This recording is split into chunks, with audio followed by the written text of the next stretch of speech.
PM Modi आज हरियाणा आएंगे, बीमा सखी योजना लॉन्च करेंगे, सुरक्षा में 13 जिलों के एसपी तैनात, स्कूल बंद।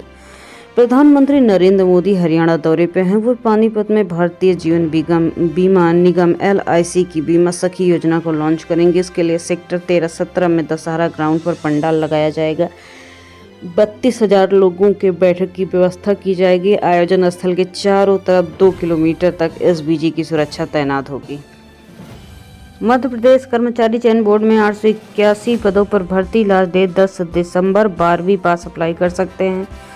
मध्य प्रदेश में कर्मचारी चयन बोर्ड MPESB ने ग्रुप 5 के तहत नर्सिंग स्टाफ, पैरामेडिकल स्टाफ सहित अन्य भर्तियां निकाली हैं। इन भर्ती के लिए आवेदन तारीख 10 दिसंबर तय की गई है, जो कि आखिरी है। उम्मीदवार MPESB की ऑफिशियल वेबसाइट पर जाकर अप्लाई कर सकते हैं।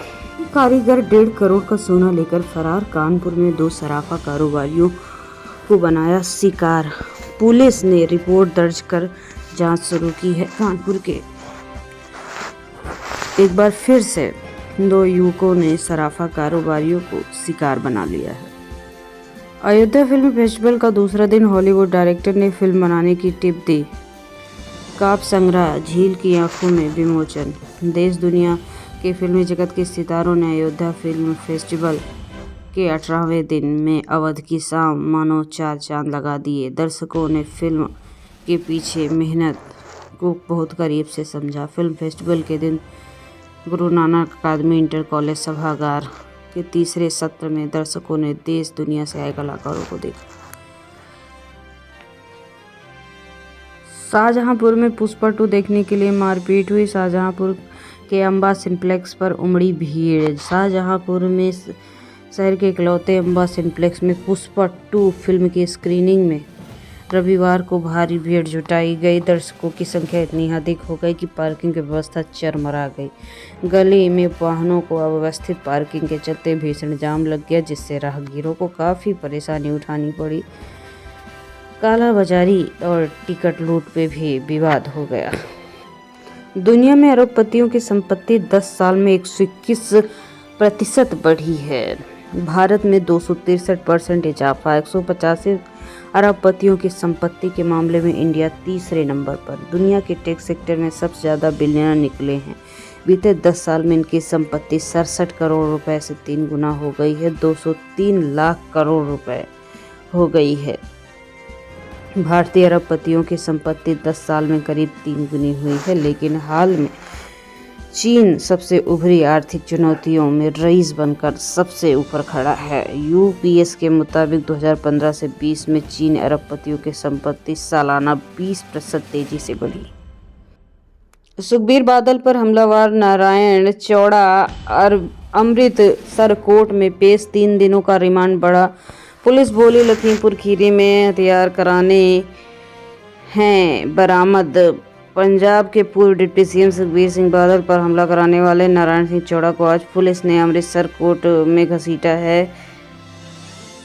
दोनों पक्षों की बहस को सुनने के बाद नारायण सिंह चौड़ा का 3 दिन रिमांड और बढ़ गया है। 4 दिसंबर को हुए हमले के बाद इन्हें अमृतसर कोर्ट में पेश किया गया था। अमृतसर में गडकरी बोले किसानों के हालात ठीक नहीं, कृषि क्षेत्र समृद्ध होना चाहिए। सहकारी भारती राष्ट्रीय अधिवेशन में पहुंचे थे केंद्रीय मंत्री नितिन गडकरी अमृतसर पहुंचे। यहां उन्होंने बीते दिन अमृतसर के रेलवे स्टेशन के पास B ब्लॉक में चल रहे सहकारी भारती का 8वें राष्ट्रीय अधिवेशन में शिरकत की। अमृतसर में यह अधिवेशन राष्ट्रीय अध्यक्ष दीनानाथ ठाकुर और राष्ट्रीय महामंत्री डॉक्टर उदय जोशी की अध्यक्षता में हो रहा है।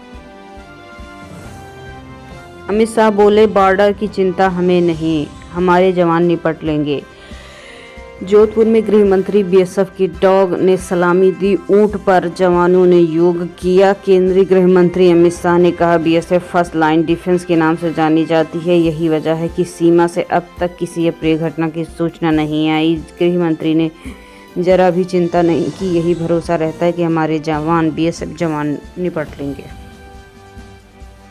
जयपुर में राहुल गांधी ने सीखा सेल्फ डिफेंस। कांग्रेस के ट्रेनिंग कैंप में कराटे यूनिफॉर्म में दिखे।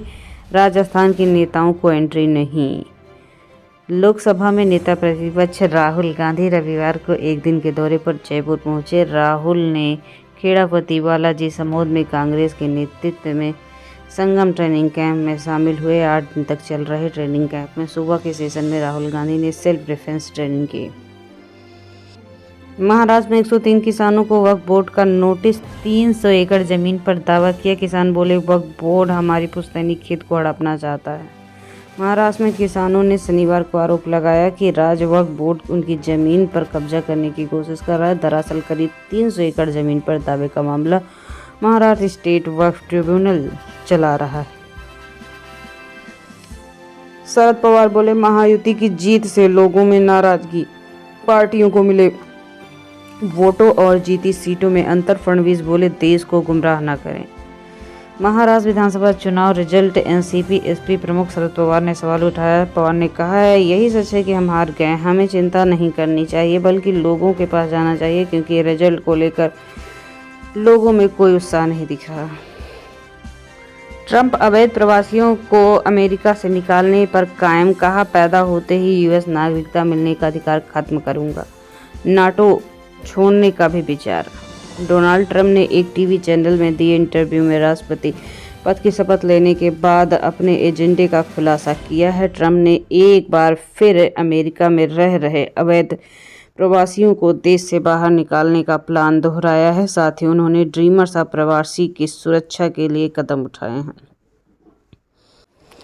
ढाका में इंडियन हाई कमीशन के सामने विरोध प्रदर्शन। बीएनपी लीडर बोले, भारत हमसे चटगांव मांगा तो बंगाल, बिहार और उड़ीसा वापस ले लेंगे।